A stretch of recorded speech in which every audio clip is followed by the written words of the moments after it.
Hello guys, இன்னைக்கு நம்ம பார்க்க போகிறது டேண்டடன் சீசன் 2 எபிசோட் 9 தான்.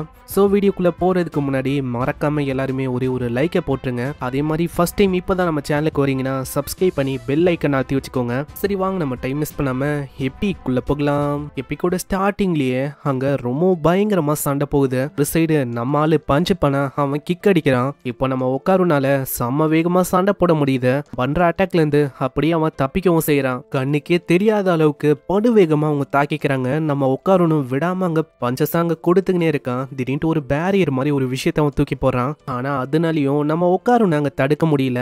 அவனோட முழு பவரை காட்டி ஒரு பயங்கரமான ஹெட்பட் அவன் கொடுக்கறான். அதனால அந்த இடமே தரமட்டமா அழிஞ்சு போகுது. பரவாயில்ல, உண்மையை சொன்னா இந்த விஷயம் ரொம்ப ஃபன்னா இருந்துச்சு. வா, நம்ம திரும்பவும் சண்டை போடலாம். திரும்பவும் இந்த ஃபன் அனுபவிக்க நான் ஆசைப்படுறேன். உன்னோட பழைய ஃபார்முக்கு திரும்பவும் நீ வா. அங்க இப்பதான் பின்னாடியே அவங்க இன்னொரு விஷயத்த சொல்றாங்க. நம்ம உட்காரணும் ஒன்ஸ் அவனோட பவரை முழுமையா பயன்படுத்திட்டான், அவ்வளவுதான். திரும்பவும் அவனால அந்த பவரை பயன்படுத்த முடியாது.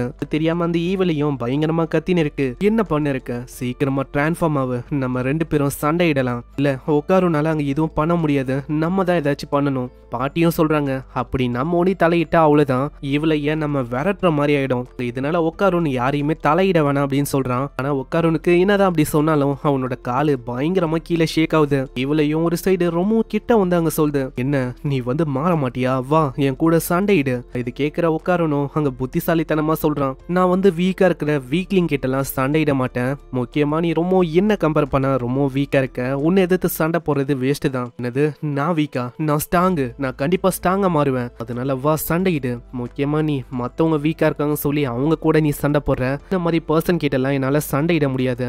அதனால சண்டை இன்னொன்னா வெறுமா ஏன் கிட்ட உண்டி சண்டை போடுறதுக்கு பாரு. இதுக்கப்புறம் அப்போ நான் உண்டி தான் இதுக்கப்புறம் நான் வந்து சண்டையிறதுக்கு ஒத்துப்பேன். கண்டிப்பா நான் உன்கிட்ட உண்டி தான் சண்டை போடுவேன். நான் அப்படியே பண்றேன். அப்படியா, நீ வர சொன்னல இங்க இருக்கிற மக்கள் ஒருத்தங்களையும் நீ கொல்ல போறேன்னு. அதனால உன்னை என்னால நம்ப முடியாதுப்பா.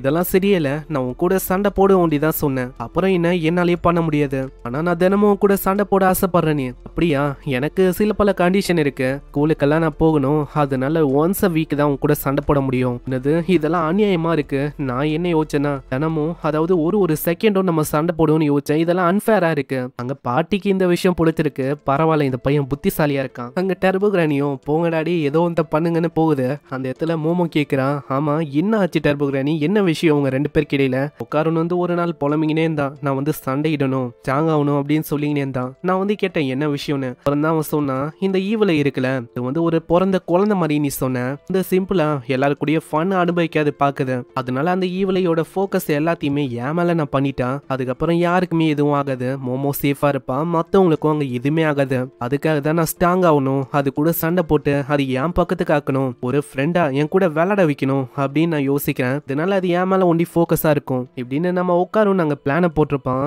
இந்த பிளான் அங்க பக்காவா ஒர்க் ஆயிருக்கும். இந்த விஷயம் தான் இங்க ஏற்படுது. அங்க உட்காரும் நிறைய சில பல கண்டிஷனை போட்டுட்டால. இதனால ஈவலையும் அங்க ப்ராமிஸ வந்து உடனே அதோட அண்டர் வேற அங்க கைட்டிது. இதனால மோமோ ஆயிரா எல்லாருமே அங்க பயங்கரமா கத்துறாங்க, அட இது என்ன கன்றாவியன்னு. அந்த இடத்துல இப்பதான் ஈவலையே ஒரு ப்ராமிஸ வந்து, இதை வந்து நீ பூச்சிக்கிறியா, உன்னை கொல்ற வரைக்கும் நான் இதை வாங்கிக்க மாட்டேன். கண்டிப்பா நான் வந்து இதுக்கு ஒத்துக்கிறேன். நான் கொண்டக்கு அப்புறம் தான் மீதி விஷயத்த நான் ஆரம்பிப்பேன். இப்படி அது சொல்லிட்டு நார்மலா இது நம்ம ஜிஜிக்கு பாவம் அங்க எதுவுமே புரியல. அம்மா இங்க என்ன போயின்னு இருக்கு ஜிஜி, இதுக்கு மேலேயும் உன்னால நிம்மதியா இருக்க முடியும், உன்னோட நார்மலான லைஃப வாழ முடியும், எல்லா வாரத்திலயும் டியூஸ்டே சண்டை போடணும் அப்படின்னு சொல்லிட்டான். அந்த இடத்துல ஜிஜிக்கு புரியல என்ன ஆச்சு. எல்லாருமே அந்த சைடு திரும்பி இருக்காங்க. அப்புறம் நாளைக்கு கீழே பாக்குறான், கீழே அவன் ஒண்ணுமே போடல. இதுக்கப்புறம் மாஞ்சிரும் அந்த அண்டர் வேற சேவ் பண்ணிக்கிறான். ஏன்னா அது ஒரு கர்ஸ்ட் ஐட்டமா இருக்கு. இன்னைக்கு டியூஸ்டே வந்தோம், அன்னைக்கு ஒண்டிதான் இந்த சண்டை வந்து ஏற்படும். அதனால இந்த கர்ஸ்ட் ஐட்டமை என்னோட ஷெயின்ல நான் ஸ்டோர் பண்ணி வைக்கிறேன் அப்படின்னு நம்ம மாஞ்சிரும் அங்க போயிடறான். அவன் போனக்கப்புறம் அந்த இடத்துக்கு ஜிஜியோட பேரண்ட்ஸும் வராங்க. ஜிஜியை பாத்துக்கினதுக்கு ரொம்ப நன்றி. உண்மையை சொன்னா நான் தான் அந்த அளவுக்கு அவனை கேரை பாத்துக்கினா தெரியல. இந்த அளவு என்ன மன்னிச்சிருங்க, நான் அந்த அளவுக்கு நீங்க கொடுக்குற மாதிரி கேரை குத்துனா தெரியல. அட இவங்க இன்னும் இந்த அளவுக்கு பொலைட்டா இருக்காங்க. ஜிஜியும் ரொம்ப வெக்கப்பட்டு இருக்கான். மோமோ தான் அப்படியே தள்ளி வரான். ஜிஜி இது வரைக்கும் பிரச்சனை எல்லாம் உருவாக்கி இருப்பான்ல, அதுக்காக அவன் மன்னிப்பு கேட்கறான். நாளைக்கு பார்க்கலாம் மோமோ அப்படின்னு சொல்லிட்டு அவன் போயிடறான். அந்த இடத்துல இதுக்கு மேலேயும் பிரச்சனை இல்லை. ஏன்னா ஜிஜி கிட்ட அவங்க ட்ரைனிங்கையும் பண்ண சொல்லிட்டாங்க. ஆயிரம் உட்காரணும் போறாங்க. அங்க உட்காரணும் போகும்போதே சொல்றான், மோமோ நாளைக்கு வந்து நம்ம பார்க்கலாம். என்ன இது ஒண்டி தானே, வேற எதுவும் இல்லையா என்ன, சொல்லு உட்காருன்னு சொல்லு. அங்க இப்படி நெருக்கமா இவங்க போறதை பார்த்து அவ தப்பா போச்சுக்கிறான். ரெண்டு பேருக்கும் அங்க சண்டை ஆயிடுது. அதனால நம்ம உட்காரும் தான் அங்க இழுத்துட்டு போறான். நாங்க வந்து அப்புறமா பாக்குறோம். ஐரா நீ ஒண்டி வந்துடவே வந்துடாத. இந்த இடத்துல இப்படி அவங்க பாய் சொல்லிட்டு போறாங்க. அப்புறம் தான் இவங்க அவங்களோட வீடு பாக்குறாங்க. சண்டையில அந்த வீடே நாசமாயிடுச்சு. அங்க வீடு இருந்ததுக்கான எந்த விதமான அடையாளமும் இல்ல. மைண்ட் பிளாங்க் ஆனா இப்படிதான் ஃபீல் ஆகும்னு நினைக்கிறேன். சரி நம்மளுக்கும் வேற வழி இல்ல, வாங்க நம்ம பேத் ஹவுஸுக்கு போகலாம். அதனால ட்ரெயின் எல்லாம் பிடிச்சிட்டு ஒரு பேத் ஹவுஸுக்கு போறாங்க. அங்க நிம்மதியா குளிச்சுட்டு மசாஜ் என்ன இந்த மாதிரி ஏகப்பட்ட மசாஜ் எல்லாம் பண்ணிட்டு மோமோ வரும்போது கேக்குறான், ஆமா இதுக்கப்புறம் நம்ம என்ன பண்ண போறோம்? வீடை நம்ம திரும்பவும் கட்ட போறோமா? வேற வழி இல்ல புள்ளியே, அதுக்கு நம்ம கிட்ட பணம் இருக்கா? இல்ல, கடைசியா நம்ம கிட்ட இருந்தது இந்த பேத் ஹவுஸ்லயே போயிடுச்சு. அதனால இப்ப நம்ம நிம்மதியா நரகத்துக்கு போலான்னு நினைக்கிறேன். பாட்டிமா என்ன நீங்க சொல்றீங்க? என்னோட பாட்டியமும் இப்பதான் ஆரம்பிச்சது, அதனால அவ்வளவு பணம் எல்லாம் ஒன்னும் வரல. உண்மையை சொன்னா உன் பணத்து மேலாம் அவளுக்கும் நான் டிபெண்ட் ஆகல. அட பாட்டிமா, அவங்க எல்லாருமே தூங்குனாங்களே, அவங்க கிட்ட நம்ம பணத்தை கேட்கலாம்ல. இல்ல அப்படியெல்லாம் ஒன்றும் பண்ண வேணாம் பாட்டிமா, நீங்க ரொம்ப ஓவரா போறீங்க. அப்புறம் நம்ம என்னதான் பண்றது? நீ பாட்டிமாவை ரொம்ப அண்டர் எஸ்டிமேட் பண்றேன்னு நினைக்கிறேன். அப்புறம் போகும்போதும் அங்க டிவிடியை பத்தியும் கென் டாககுராவோட ஏகப்பட்ட விஷயத்தெல்லாம் மோமோ வச்சிருப்பா. அதெல்லாம் பாவம் வீடு அழிஞ்சு போனதுல எல்லா விஷயமும் நாசமா போயிடுச்சு. அதனால அவங்க கஷ்டப்படுறாங்க. அங்க ஏதோ ஒரு ரோபோட் மாதிரி ஒரு விஷயமும் இருக்கு. இது என்னது? நீ எங்களோட பிரைவேட் ப்ராப்பர்ட்டி மேல இருக்க. அப்புறம் தான் என்னதுன்னு புரியுது. பின்னாடி அந்த மேண்டிஸ் அந்த ஏலியனும் வந்திருக்கு.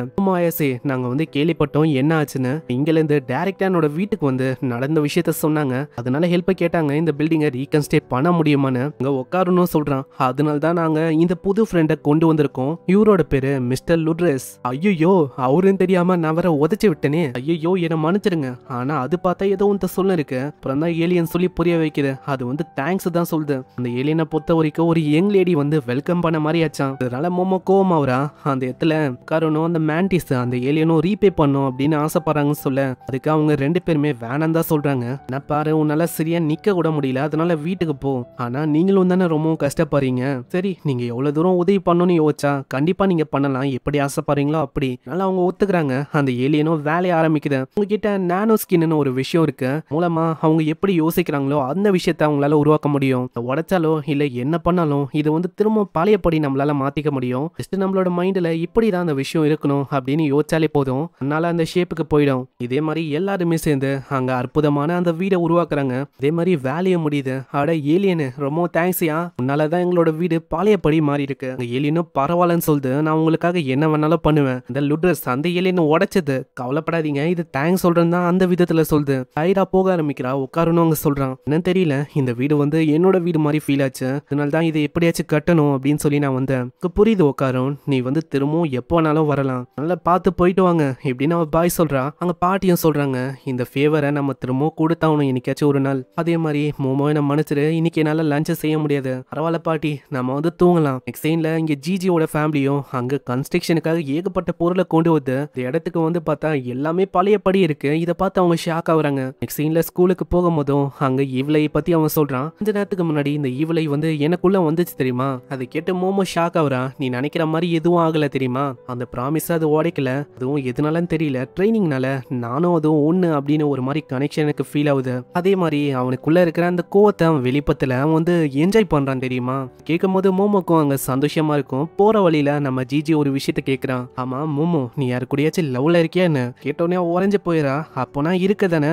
இல்ல அப்படியெல்லாம் ஒன்றும் இல்ல. இப்படி இவங்க சண்டை போடும் போது அந்த இடத்துக்கு மத்த பொண்ணுங்களும் வராங்க. ஆமா ஜிஜி என்ன ஆச்சு, ரொம்ப நாளா நீ ஸ்கூலுக்கே வரல, ரொம்ப நாளா நீ ஆப்சென்ட் ஆயிருந்த. இது ஒன்றும் இல்ல, உங்களை மாதிரி கியூட்டிஸ் எல்லாம் கண்டிப்பா எனக்காக வெயிட் பண்ணும் எனக்கு தெரியும், அதனால தான் நான் கொஞ்ச நாளா வரல, அதனால கவலைப்படாதீங்க அப்படின்னு அவன் ஃபிளிப் பண்ண இருக்கான். திடீர்னு அங்க ஈவலையும் வந்துதான். அதனால அவனோட டோனே அங்க மாது. இடத்துல அவங்களும் ஜூஸ் எல்லாம் தராங்க. இந்தா ஜிஜி இதை குடிச்சு பாரு, இதோட டேஸ்ட் அருமையா இருக்கும். அட உங்களுக்கு ஒண்ணு நான் டேஸ்ட் பார்க்கணும். இப்படி இவன் சொல்றனால நம்ம மோமோ அங்க கொண்டு போயிடறான். ஐயோ ஒரே ஒரு நிமிஷம் ஜிஜி வா நம்ம போகலாம், ஸ்கூலுக்கு டைம் ஆகுது. அம்மா என்னாச்சு, நீங்க ரெண்டு பேரும் இந்த அளவுக்கு லவ்வி டப்பியா இருக்கீங்க? அப்படியெல்லாம் ஒன்றும் இல்ல. சைலா அவன் ஃபுட்பாலை பார்ப்பானா, அது மாதிரி ஒரு ஷேப்பை பார்த்தோன்னே அவனோட பவர் நினைச்சு அது கூட அவன் விளாடுறான். ஒரு பயங்கரமான பஞ்ச் அடிச்சு ஒரு பையனை அப்படியே பறக்க விட்டுறான். உங்க மோமோக்கோ வேற வழி தெரியாம வேற ஒரு இடத்துக்கு கொண்டு வரா.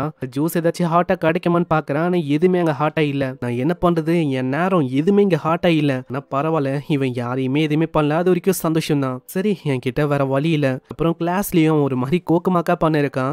கம்முன்னு இருக்க சொல்றான். அங்க எல்லாருமே பயந்து போறாங்க அவனை பார்த்து. ஆளுவங்க கொல்லணும் கொல்லணும் அப்படின்னு தான் சொல்ல இருக்கான். அங்க ஒரு பையனும் எழுதின்னு இருப்பான். அதை பார்த்துட்டு இவனும் பண்ணி காட்டுறான். நான் வந்து இந்த மாதிரி தான் கொல்ல போறேன். அட எவன்டா அது கொல்லணும் கொல்லணும்னு கத்தின்னு இருக்கான். டீச்சரு அது ஒன்றும் இல்லை, இந்த மாதிரி அவன் சும்மா அது ஜோக் பண்ண இருக்கான், அதெல்லாம் ஒன்றும் கண்டுக்காதீங்க. அந்த இடத்துல சாப்பிடும் போதும் எந்த விதமான ஹார்ட் ஐட்டமும் கிடைக்காது. நல்லா அவளுக்கு என்ன பண்ணும் தெரியல. சரி சாப்பிட்றதுக்கு அவன் சொல்லித்தரான், அதுவும் அவன் மண்டையில இல்ல, அப்படியே கண்ணா பின்னான்னு அவன் சாப்பிட்றான். ஜிஜிக்கு என்னதான் ஆச்சு, இவன் வந்து கொல்லணும் அந்த மாதிரி விஷயத்தையே சொல்லிருக்கான். ஏதாச்சும் பேய் வந்து அவனை பொசஸ் பண்ணிச்சா, இல்லைன்னா அவனுக்குள்ள அந்த கோல்டன் பால் அது வந்து இருக்குமா அப்படின்னு அவங்க பாலை பத்தி பேசுறாங்க. என்னது உங்களுக்கு எப்படி இந்த கோல்டன் பாலை பத்தி தெரியும்? அது ஒன்றும் இல்லை, உனக்கு தெரியாதுல, உன்கிட்ட போன் இல்லை. இதோ பாரு, இதான் ஒரு ஹாட்டான டாபிக்கை பரவின்னு இருக்கு. அங்க ஒரு கோல்டன் பால் அவங்க போட்டோ எடுத்து வச்சிருக்காங்க. அந்த பாலை பார்த்து ஆச்சரியமாவரா. இங்கே இந்த எபிசோட முடியுது. அடுத்த எபிசோட்ல ஏதோ உட்காரும் மாதிரி நோத்தா இருக்கான், என்ன கொஞ்சம் சபியாவும் தடியாவும் இருக்கான். இவன் யாருன்னு தெரியல. இவன் நெக்ஸ்ட் எபிசோட்ல வருவான் போல. அத நெக்ஸ்ட் சீனா சும்மா நம்மளுக்கு காட்டியிருக்காங்க. பார்க்கலாம் என்ன ஆகுதுன்னு. மறக்காம இந்த வீடியோ பிடிச்சிருந்தா ஒரே ஒரு லைக்கை போட்டுருங்க. அதே மாதிரி இது வரைக்கும் நம்ம சேனலுக்கு சப்ஸ்கிரைப் பண்ணலையா, சப்ஸ்கிரைப் பண்ணிக்கோங்க. நான் உங்களை நெக்ஸ்ட் எபிசோட்ல சந்திக்கிறேன். தேங்க்யூ ஃபார் வாட்சிங். சனரா.